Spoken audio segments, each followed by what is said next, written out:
thing এও আমি অহা লোকসভা নিৰ্বাচনৰ পিছতে এই কামকো আমি হাতত লওঁ জিলা উপায়ুক্তৰ কাৰ্যালয় কেইটামান আমি সংশোধন কৰিব বিচাৰিছো ল্যান্ড সেল পাৰমিশন মুখ্যমন্ত্ৰীৰ কাৰ্যালয়েৰ পৰা তদাৰক কৰাটো আমাৰ কাৰো কাৰণে শোভা নাপায় মই আৰু এবাৰ কৈছো যে যিমান ল্যান্ড সেল পাৰমিশন আছে আপোনালোকে ক্লিন কৰক ফ্ৰম এপ্ৰিল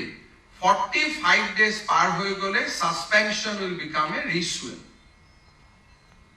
যত 45 days আমি ডাটাত দেখিম suspension order will be issued automatically rejection power আপোনালোকৰ লগত আছে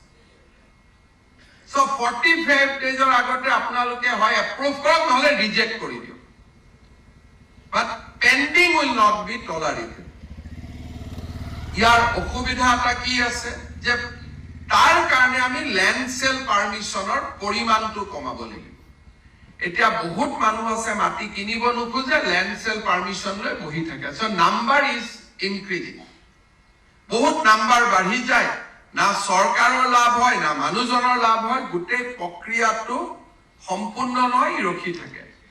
সেই কারণে এইবার আমি ল্যান্ড সেল পারমিশনতে 10% স্টাম্প ডিউটি উইল রিয়ালাইজ কোনোবাই যদি ল্যান্ড সেল পারমিশন খুঁজে that application has to be followed by the deposition of revenue the total stamp and registration duty 10% তেওঁলোকে লগত দিব লাগিব ইয়াৰ ফলত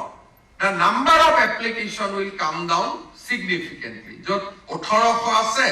it will become 200 or 300 কাৰণ 10% in advance দিব লাগিব এইটোৱে আপোনালোকক সমস্যাৰ পৰা মুক্ত কৰিব আৰু জেনুইন মানুহ আমাৰ কাষত আহিব এতিয়া যে 2000 3000 পেন্ডিং হৈ আছে 10% আমি নোটিফাই কৰি দিয়াৰ লগে লগে it will come down to 200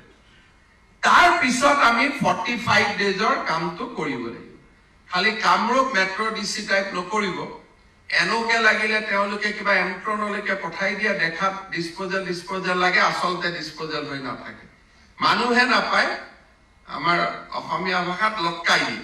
লটকাই জাৰি কৰি দিয়ে কামটো নাপায়ও কামটো কম্পিউটাৰ দেখিলে ডিসপোজ লাগে কিন্তু মানুহজনে এনোকে নাপায় কিবা এন্ট্ৰনলৈকে ঘূৰাই পঠিয়াই দিয়ে মই ডিসি অফিসত গলে বস্তুটোৰ ওপৰত আৰু ষ্টাডি কৰি মই গম পাম সেনেকুৱা নহয় আমি ক্লিয়াৰলি ডিসপোজাল কৰিব লাগিব তাৰ কাৰণে আমি 10% আমি ল্যান্ড সেল এগ্ৰিমেন্টৰ সময়তে ইন এডভান্স ট্ৰেজাৰী চালান জমা দিলেহে land sale permission will be process কিন্তু 10% দিয়াৰ পিছত আমি মানুহজনক 45 দিনতকৈ বেছি ৰখুৱাটো এথিকেল নহয় আৰু ৰুলৰ ভিতৰত নপৰে আমি তেওঁলোকক নৰখাও পাৱাৰ অফ এটৰ্নিটো এতিয়াৰ প্ৰায় ল্যান্ড সেলৰ সমানে স্টাম্প ডিউটি এণ্ড ৰেজিষ্ট্ৰেচন দিব লাগিব কাৰণ পাৱাৰ অফ এটৰ্নি সদায় দুখীয়া মানুহক এক্সপ্লইট কৰাৰ কাৰণে মাটি দালাল সকলে হাতত লোৱা এটা ব্যৱস্থা so power of attorney will not be a free now power of attorney will require deposition of equal number of stamp duty যেটো দিল্লীত অলরেডি আছে দিল্লীত power of attorney হক ল্যান্ড সেল হক equal amount of registration and stamp duty দিবই লাগে অসমত কি কাৰণে এবিলাক আমি কৰা নাছিলো কোনেও নাজানো কেনেকে সিস্টেমেটিক্যালি আমি দালাল চক্ৰ এটা বাই ল আমি এনকাৰেজ কৰি আছিলো আমিও নাজানো কিন্তু this was the order of the day Delhi যি কোনো মাটিৰ পাৱাৰ অফ এটৰ্নি লব যাওক মই যোৱা পৰহিত চেক কৰিছো full amount of registration and stamp duty has to be paid কিন্তু আমাৰ ইয়াত এইবিলাক ব্যৱস্থা নাছিল পাৱাৰ অফ এটৰ্নি মানে ফ্ৰী সো এইটো আমি সংশোধনৰ ফালে গৈ আছো ল্যান্ড সেল এগ্ৰিমেন্ট হক বা পাৱাৰ অফ এটৰ্নি হক এই দুইটা আমি on payment of registration and stamp duty আমি কৰিবৰ কাৰণে গৈ আছো মোৰ জিলা আয়ুক্ত সকললৈকে অনুৰোধ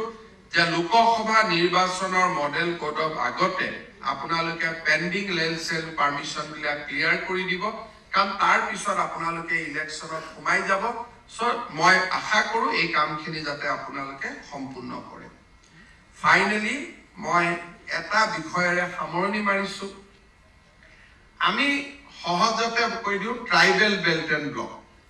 কিন্তু চেপ্টাৰ 10ত ট্ৰাইবেল শব্দটো কতো উল্লেখ নাই it is a belt and block চৰকাৰে যিকোনো বেল্ট এণ্ড ব্লক ক্ৰিয়েট কৰিব পাৰে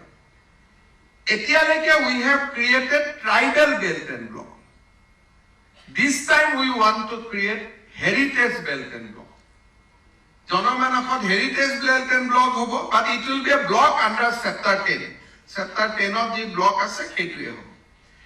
কোন চাৰিটা জায়গাত আমি কৰিব খুজিছো মাজুলী নাৰায়ণপুৰ বটদ্ৰৱা বৰপেটা কিয় কৰিব খুজিছো আমি উত্তৰটো জানো মাজুলীত দুইজনা গুৰুৰ মিলন ভূমি আছিলে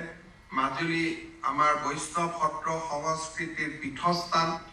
নাৰায়ণপুৰত মহাপুৰুষ মাধৱদেৱ অনিৰুদ্ধদেৱ 12 জন গুৰুৰ জন্ম হৈছিল নাৰায়ণপুৰত বটদ্ৰৱাত মহাপুৰুষ শ্ৰীমন্ত শংকৰদেৱৰ জন্ম হৈছিল বৰপেটা আৰু পাটবাউসী মহাপুৰুষ শ্ৰীমন্ত শংকৰদেৱ আৰু মাধৱদেৱৰ কৰ্মভূমি আছিল কিন্তু এতিয়া সেই সত্ৰখিনিত আমি ওচৰে পাজৰে যি ধৰণে আন ধৰ্মৰ লোক ঠিক তেনেদৰে মই আন ধৰ্মৰ অনুষ্ঠানৰ কাষতো আন ধৰ্মৰ মানুহ বিচৰা নাই ইট ইজ এ ভাইচা ভাৰ্চা এইটো নহয় যে মুছলমানৰ ধৰ্ম অনুষ্ঠানৰ কাষত হিন্দু যাব আৰু হিন্দুৰ ধৰ্ম অনুষ্ঠানৰ কাষত মুছলমান আহিব নোৱাৰে not that I am speaking entirely from a secular point of view যে আমাৰ পুৰণা য'ত ঐতিহ্য আছে সেই ঐতিহ্য সমূহৰ লগত সংগতি ৰাখি আমি heritage belt and block create কৰিব খুজিছো মই ডিচিসকলক অনুৰোধ কৰিম যে লোকসভাৰ পিছতে যি বিধানসভাৰ অধিৱেশন আহিব তাত আমি বিল আনিম কিমানটো এৰিয়ালৈকে আমি heritage belt and block create কৰিব পাৰো because situation in every part is not same বটদ্ৰৱাত লিমিটেশ্যন আছে বৰপেটাৰ লিমিটেশ্যন আছে